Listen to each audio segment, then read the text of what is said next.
বন্ধুরা এটা হলো ক্রিমচি টেম্পল, যাকে বলা হয় পাণ্ডবস টেম্পল।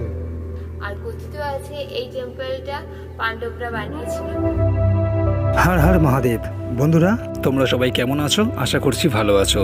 যাই হোক, তোমাদের আশীর্বাদ মাথায় নিয়ে আবারও ফিরে এলাম আরেকটি ট্রাভেলিং ভিডিও নিয়ে।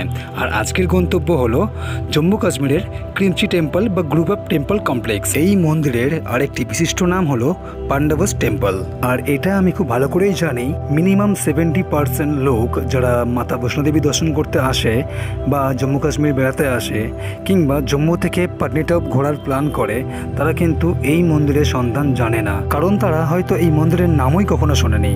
এটা কিন্তু সম্পূর্ণরূপে একটা অফবিট ডেস্টিনেশন। প্রায় 5000 বছরের পুরনো এই মন্দিরের প্রবেশ মূল্য মাত্র 25 টাকা মাথা পিছু।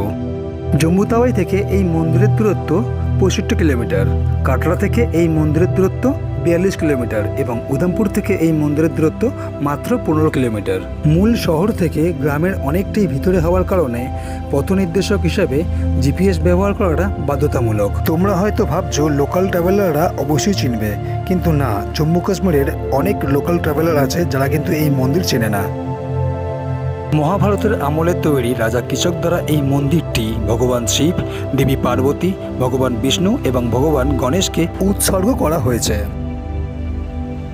এখন প্রশ্ন হচ্ছে, রাজা কৃষক কে ছিলেন? এই কথা আমরা সবাই জানি, তবুও বলে রাখি, তিনি ছিলেন মৎস্য রাজ্যের প্রধান সেনাপতি আর ছিলেন মৎস্য রাজ্যের রাজা বিরাটের শ্যালক এবং তার পত্নী সুদেশনার ছোট ভাই, যিনি মাতা দ্রৌপদীর সাথে কুরুচিকর দুর্ব্যবহার করার কারণে পাণ্ডব পুত্র ভীমের হাতে বধ হয়েছিলেন। স্থানীয়দের মতে কিন্তু এটা পাণ্ডবস টেম্পল। তারা মনে করেন পাণ্ডবরা অজ্ঞাতবাসের সময় এই মন্দিরগুলি বানিয়েছিলেন। একই স্থানে 3টি পৃথক দেবতার মন্দির হওয়ার কারণে একে গ্রুপ অফ টেম্পলও বলা হয়। এছাড়া ক্রিমচি গ্রামে হওয়ার কারণে এই মন্দিরের আসল নাম ক্রিমচি টেম্পল। এইবার আসি এই মন্দিরের কারুকার্য এবং সৌন্দর্য নিয়ে কথা বলতে। 5000 বছরের বেশি পুরনো এই মন্দিরের কারুকার্য এবং সৌন্দর্য দুচোখ ভরে স্তব্ধ হয়ে দেখবার মতো। সেই সময়কার দক্ষ কারিগর দ্বারা নির্মিত এই মন্দিরটি বর্তমানে এখন জম্মু কাশ্মীর স্টেট গভর্নমেন্ট দ্বারা প্রাধান্য পাওয়া একটি হেরিটেজ সাইট। সুতরাং সকল হিস্ট্রি লাভারদের কাছে এটি একটি দুর্দান্ত টুরিস্ট ডেস্টিনেশন।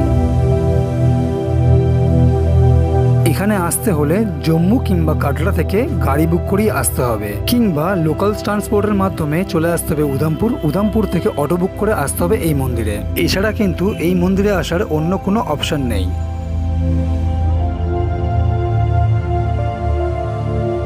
তো আমার সকল প্রিয় দর্শক বন্ধুরা, আশা করছি এই ভিডিওটি তোমাদের ভালো লেগেছে। আর ভালো লাগলে দয়া করে তোমরা সাপোর্ট করো, কারণ তোমরা সাপোর্ট করলে আমি ভরসা এবং সাহস দুটোই পাবো এবং চেষ্টা করব আরো ভালো ভালো ট্রাভেলিং ভিডিও তোমাদের উপহার দেওয়ার জন্য। সুতরাং দয়া করে পাশে দেখো। আজ তাহলে আসি, দেখা হচ্ছে পরবর্তী ভিডিওতে। সবাই ভালো থাকবে, ধন্যবাদ।